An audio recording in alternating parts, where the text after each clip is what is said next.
Aula de matemática, professora Karine. A nossa aula de hoje é de correção das atividades de matemática sobre gráfico e tabela, no livro de matemática, páginas 142 a 143. No nosso livro de matemática, página 142, diz assim: após uma semana da estreia de um filme, o gerente de um cinema resolveu fazer uma pesquisa de opinião. O gráfico abaixo foi elaborado com as informações obtidas nessa pesquisa, agrupadas por um grupo de idade, ou seja, por faixa etária. Então, aqui nós temos o mesmo modelinho do gráfico que está lá no livro. Na atividade 1, diz o seguinte: observe o gráfico. Letra A. Por que foram necessárias 3 colunas para representar cada opinião sobre o filme? Então, vamos à resposta da letra A. Porque a pesquisa considerou as respostas em 3 faixas etárias diferentes. Letra B. Quantas pessoas de 16 a 19 anos acharam o filme ótimo? Resposta: 45 pessoas de 16 a 19 anos acharam o filme ótimo. Letra C. Quantas pessoas ao todo acharam o filme ótimo? Então, para saber ao todo, nós precisamos fazer o quê? Somar as 3 faixas etárias, né? 45 mais 40 mais 42. Então, ao todo, 127 pessoas acharam o filme ótimo, somando as 3 faixas etárias. Letra D. Qual faixa etária teve mais pessoas que acharam o filme bom? Na letra D, então, a resposta é: a faixa etária 30 anos ou mais teve mais pessoas que acharam o filme bom. Letra E. Quantas pessoas foram pesquisadas ao todo? Para encontrar esse resultado, então teve que se somar as 3 faixas etárias correspondentes a ótimo, as 3 faixas etárias correspondentes a bom e as 3 faixas etárias correspondentes a regular. Então, 45 mais 40 mais 42 igual a 127, que a gente já tinha calculado aqui em cima. 30 mais 36 mais 48 igual a 114. 7 mais 9 mais 6 igual a 22. 127 mais 114 mais 22, 263 pessoas foram pesquisadas. Letra F. Você acha que a classificação que as classificações ótimo, bom e regular são suficientes para expressar a opinião de todas as pessoas que assistiram o filme? Não sei vocês, mas eu acredito que talvez não. Por quê? Porque eles só colocaram 3 tipos de opinião: ótimo, bom e regular. Por exemplo, não tinha uma opinião, um espaço para alguém que quisesse dizer que o filme era ruim, e nenhum espaço para quem, por exemplo, não quisesse dar opinião nenhuma. Então, talvez não, porque não tinha opinião de quem achou o filme ruim e nem de quem não queria opinar, por exemplo. Tá bom? Vamos agora ao exercício 2, que está na página 143. Vocês estão lembrados que eu falei para vocês que o exercício 3 não ia ter como pesquisar, porque vocês precisariam entrevistar os colegas da escola, das outras séries, dos menorzinhos, para poder ter várias faixas etárias?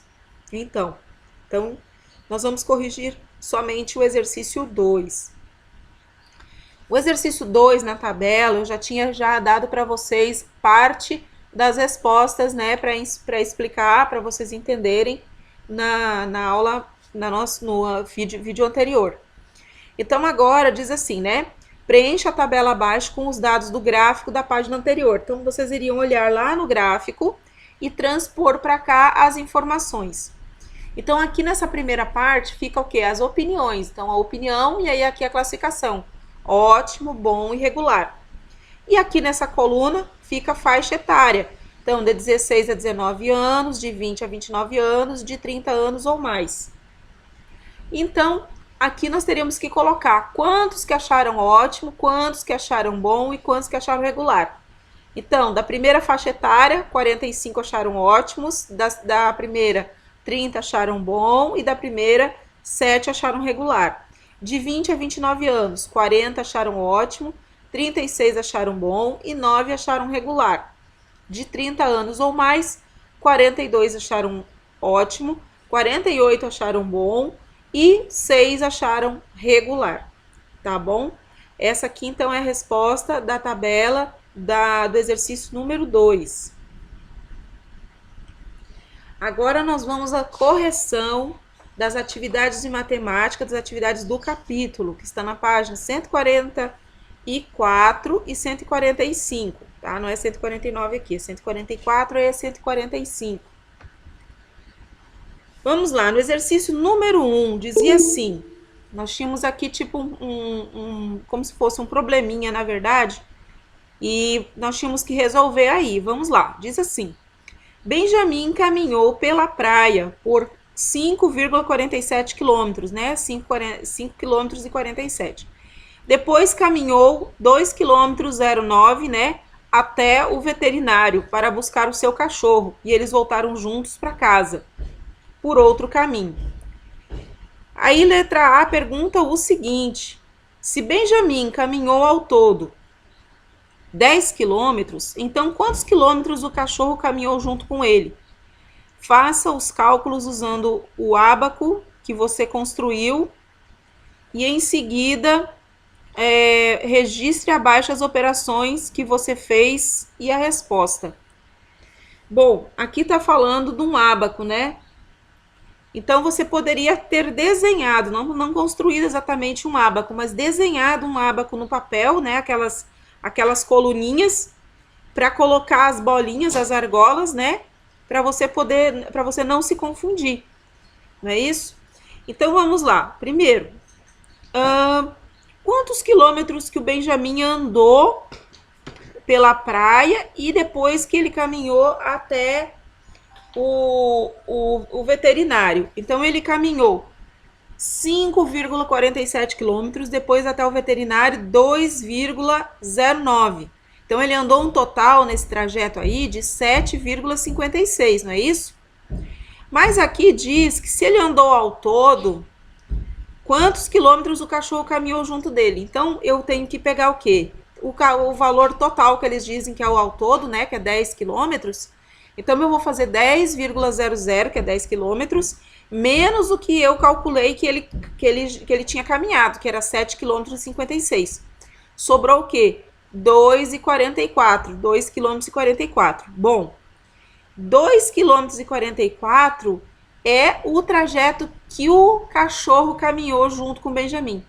Então, resposta: o cachorro caminhou 2,44 km junto com o Benjamin, tá? Vamos à pergunta da letra B. A distância do veterinário até a casa de Benjamin é maior ou menor do que a distância que Benjamin caminhou da praia até o veterinário? Justifique. Vamos ver aqui, ó. Eu não completei aqui. Aqui era 2 o quê? 2,009, tá? Então, 2,44, que é a distância que o cachorro caminhou, né? A distância do veterinário até a casa de Benjamin é maior que a distância que Benjamin caminhou da praia até o veterinário. Então, a distância do veterinário até a casa de Benjamin é maior do que a distância que Benjamin caminhou da praia até o veterinário, pois 2,44 é maior do que 2,09, tá? Ficou faltando completar aqui, tá, gente? 2,09.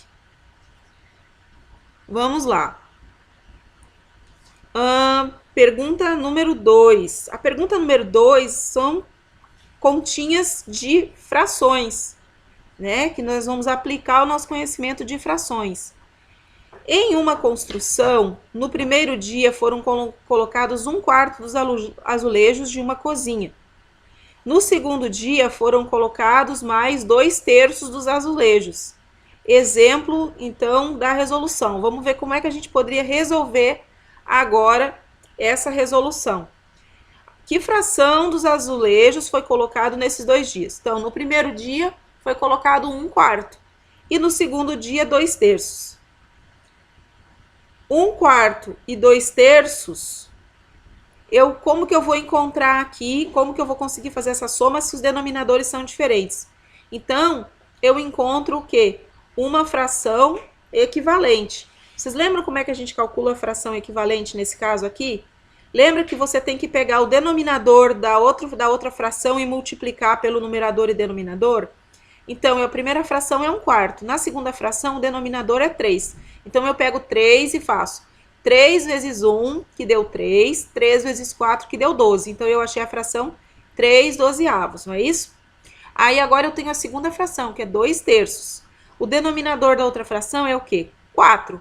Então, eu vou fazer 4 vezes 2 e 4 vezes 3. 4 vezes 2 é igual a 8. 4 vezes 3 é igual a 12. Então, agora eu achei duas frações com o mesmo denominador.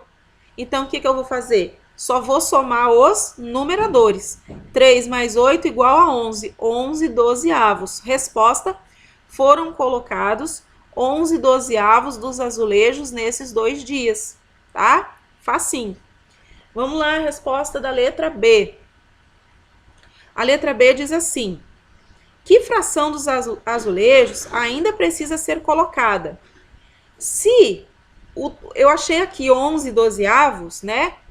Veja só, quando eu tenho um todo, eu não tenho que ter numerador e denominador igual? Se a fração que eu achei aqui, eu estou trabalhando com 12avos, então o todo são 12/12. Então, eu tenho que fazer 12/12 menos o que eu já coloquei, que foi 11/12. Então, 12/12 menos 11/12 é igual a 1/12. Então, resposta, falta colocar 1/12 dos azulejos. Ok? Vamos para a próxima. Vamos no exercício 3. Diz assim: escreva o que se pede a seguir. Duas frações equivalentes que sejam menores do que 1 e que a primeira fração tenha denominador 3 e a segunda tenha numerador 5. Menos do que 1, você imagina então que é 1 dividido por 2, 1 dividido por 3. Só que está me dizendo que o denominador tem que ser 3.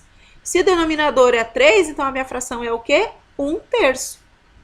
É raciocínio aí, tá? E que a segunda fração tem que ter o numerador 5. Então, eu vou colocar o 5 no lugar do numerador, tá? E qual é o denominador, então, dessa minha fração? Lembra que eu tenho que fazer assim, ó, para eu achar uma fração aqui equivalente aqui, o que vai acontecer? Eu pego o número, multiplico o numerador e denominador igual, não é? Se deu 5 aqui, então eu fiz 1 vezes 5. Se eu fiz 1 vezes 5, então eu tenho que fazer 3 vezes 5. 3 vezes 5 igual a 15.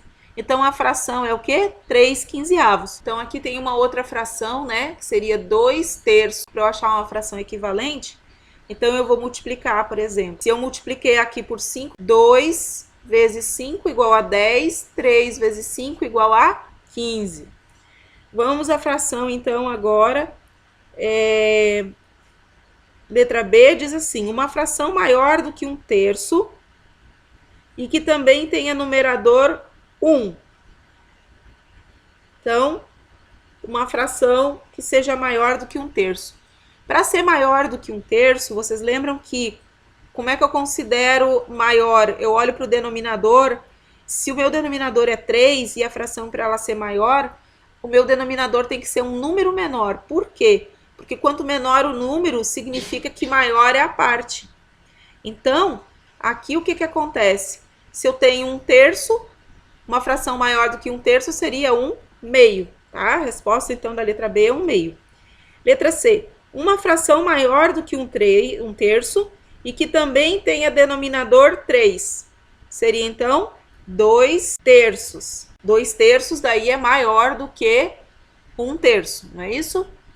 Vamos lá. Letra D. Na letra D aqui, uma fração menor do que 1/2 e que tenha denominador 4. Então, seria o quê? 1/4. Lembra? Para ser menor, aí o denominador tem que ser maior. Porque quanto maior o denominador for, mais pequenininhas serão as partes, não é isso? Muito bom. Vamos agora para a atividade da página 145, que é resolvendo os problemas. Ali você tem uma banquinha, né, de uma feira, diz assim: veja abaixo os preços dos produtos que uma barraca de feira está vendendo. Maçã, R$ 5,90 o quilo, laranja, R$ 3,20 a dúzia. Dúzia, todos lembram quanto que é uma dúzia? Uma dúzia são 12 unidades. Banana, R$ 2,45 a dúzia. Pera, R$ 5,98 o quilo. Abacaxi, R$ 6,90 a unidade. Nossa, tá caro, paguei mais barato no mercado ontem. Melancia, R$ 6,85 a unidade. Melão, R$ 7,30 a unidade. Manga, R$ 4,80 o quilo. Vamos lá. Na pergunta da letra A diz assim: Mário comprou 2 tipos de fruta mais caros dessa barraca, vendidos por unidades. Que frutas que ele comprou? As frutas mais caras são quais? Olha ali os preços na lista. São o melão e o abacaxi, que custa R$ 6,90 e R$ 6,85. Tá? Não. O melão custa... Não, desculpa. O melão custa R$ 7,30. E o abacaxi, R$ 6,90. Então, é isso mesmo, melão e abacaxi. Li só o valor errado. Então, vamos lá. Letra B. Na letra B diz assim: Joana comprou 1 quilo de manga e uma dúzia de laranja nessa barraca. Ela pode pagar esses produtos com apenas uma cédula de R$ 10? Se sim, quantos reais ela vai receber de troco? Bom, 1 quilo de manga, na tabelinha está dizendo que 1 quilo de manga é R$ 4,80. E está dizendo que uma dúzia de laranja custa R$ 3,20. R$ 4,80 mais R$ 3,20 é igual a R$ 8,00. Então, a soma da compra dela deu R$ 8,00. Se ela vai pagar com a nota de R$ 10,00, então ela vai fazer R$ 10,00 menos 8, que é o valor da compra. Quanto é que sobra? 2. Então, ela pode pagar com a cédula de R$ 10,00? Sim, ela pode pagar esses produtos com uma cédula de R$ 10,00 e receberá de troco R$ 2,00. Tá bom? Vamos agora à pergunta número 2. É um outro probleminha. Diz assim: Débora, Fábio e Heitor são irmãos. E Débora é a mais velha. Leia a adivinha abaixo e indique a idade e a altura de cada irmão. Bah, tem que prestar atenção na adivinha e ir anotando os valores, hein?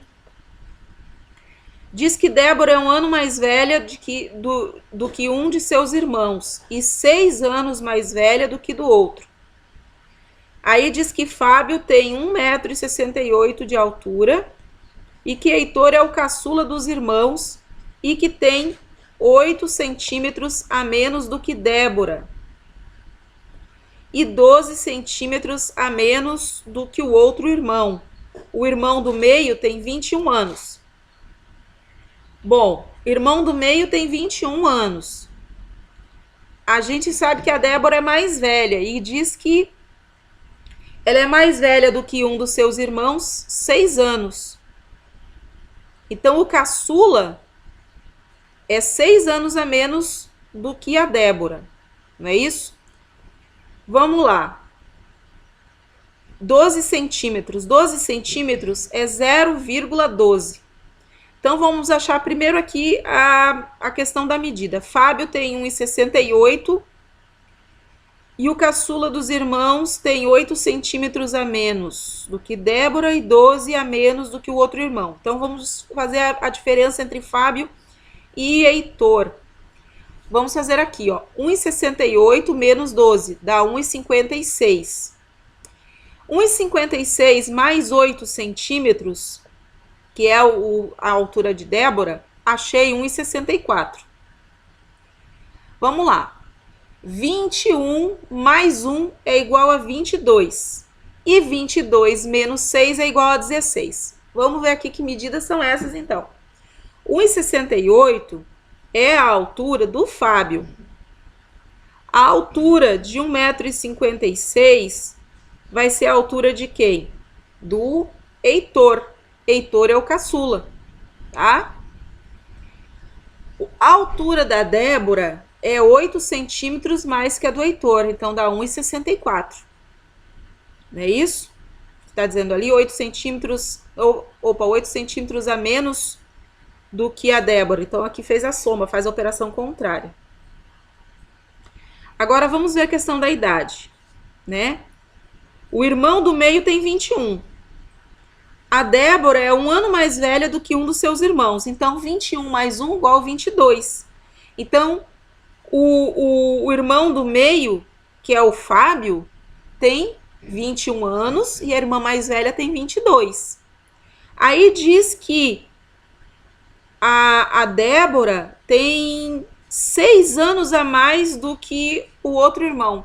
Então, 22 menos 6, 16. Vamos à resposta. Heitor tem 16 anos e 1,56 m de altura. Fábio tem 21 anos, que é o irmão do meio, e tem 1,68 m de altura. E Débora, que é a irmã mais velha, tem 22 anos e 1,64 m de altura. Tá bom? Desvendado o mistério. Atividade de matemática de hoje é fazer a página 146 e 147 de cálculo mental. Tá bom? Um bom trabalho para vocês.